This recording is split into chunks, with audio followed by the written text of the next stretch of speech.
Yes, I'm Hunter Lowder, and I'm the Director of Operations for Genius Unlocked Coaching Institute. There are a million VAs like all over the place, all over the world that have different expertises, different pricing, different services. And so starting to look into finding a VA to take over some of my admin duties so I could move more into like the strategic planning part of the business was just overwhelming because it's just like there's so many people. Are they good? Are they not? Are they trained? Are they going to be a right fit? Do they have the right skills? And we actually did hire somebody in that role, and it turned out they did not have the skill set we needed, so we really knew we wanted to do it a different way the next time we hired somebody. Yeah, so obviously hiring somebody to help us find people is gonna take a huge amount off the plate because it's just like, here's our skill set that we're looking for, here's the tools that we use, and we really need somebody that either knows those or can be taught them easily. So just having somebody find that right person already saves a huge amount of time.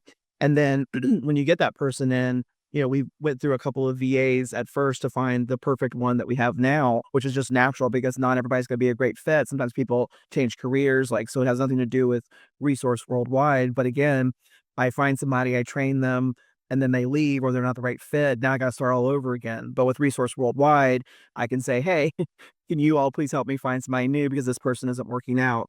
Or like the position that we're in right now, we're still growing. I'm like, hey, we need a new person. Can you help us find that new person? So it just saves an enormous amount of time finding the person, replacing the person, and then when you're growing, like adding another person. So it just takes that time off my plate.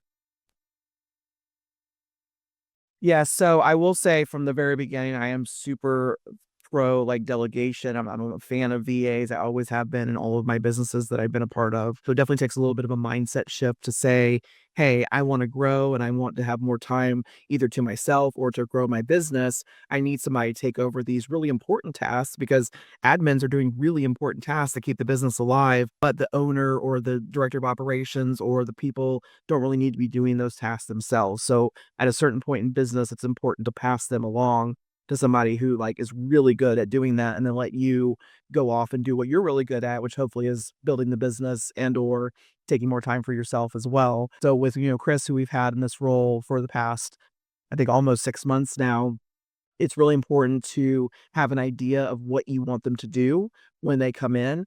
If you already have a system in place, that's awesome because you can just say, here's how we do it, repeat this. If you don't, then it's good to kind of think about what needs to happen to have this be done. Now, that can be done on meetings, that can be done via Slack, or something that's worked really well for me and Chris, actually, which I would love to have in all future VAs, is walkthrough videos. So I'll ask her to do something and I'll basically record, here's how you do it, here's where you click, here's where you go, and then that video is there forever. She can refer back to it. If she ever left or we got a new VA, they can pull up the video and see what needs to be done. It just really helps make that communication very clear. And then since we're working on, slightly different time zones in the sense of I work part time and Chris works full time.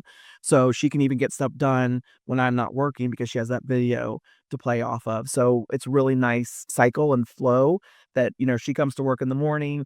By the time I get in, I answer her questions and then we both work on our own things in the afternoon. And then that cycle just kind of repeats itself. So it's like stuff's getting done, but we're also adding new tasks. We're moving forward.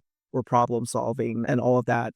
I think if you just kind of embrace either frequent meetings at least once a week and or walkthrough videos, like that just keeps the work moving forward. Yeah, to me, I mean, working with somebody from the Philippines is not even a thought. It's not like a problem or a bonus or anything like that. It's like we're all people. We all have skills. We all have abilities. Everybody you all have speaks wonderful English, and does an amazing job. So it's like that's not even a concern or an issue that they're from the Philippines, in my opinion. And if anything, I love the fact that we can give these opportunities to people in other countries as well. And your philosophy of paying them a good wage and educating them and building them up is really fantastic because like what an amazing opportunity to have that in another country that's still a little bit on the developing side. So that's not even a concern for me as far as being like remote. I feel like depending on your business, like if you're an online business, that's what we do. We all work remotely. We all work at different times. So that should be a really easy transition. If you're more of a brick and mortar business, then you might be like, how's this going to work when they're not here and I can't see them? And that's where you can just bring in, again, those tools like screen recordings, possibly using like a communication tool like Slack. So it's like you just want to look at it a little bit differently than, hey, I'm seeing this person in the office every day. And in my experience, 'cause I used to be brick and mortar before I was online, I think it's actually way more efficient to be online because then it's not like, "Oh, let's chit chat. Let's gather around the water cooler and let's blah, blah, blah." It's like, "Here's what I need you to do in this period of time. I'm here to answer questions. I'm here to support you." And then I can get my work done, but also without being, I don't say bothered, but interrupted by somebody who has questions and wants to ask me on their time versus we can kind of have that back and forth.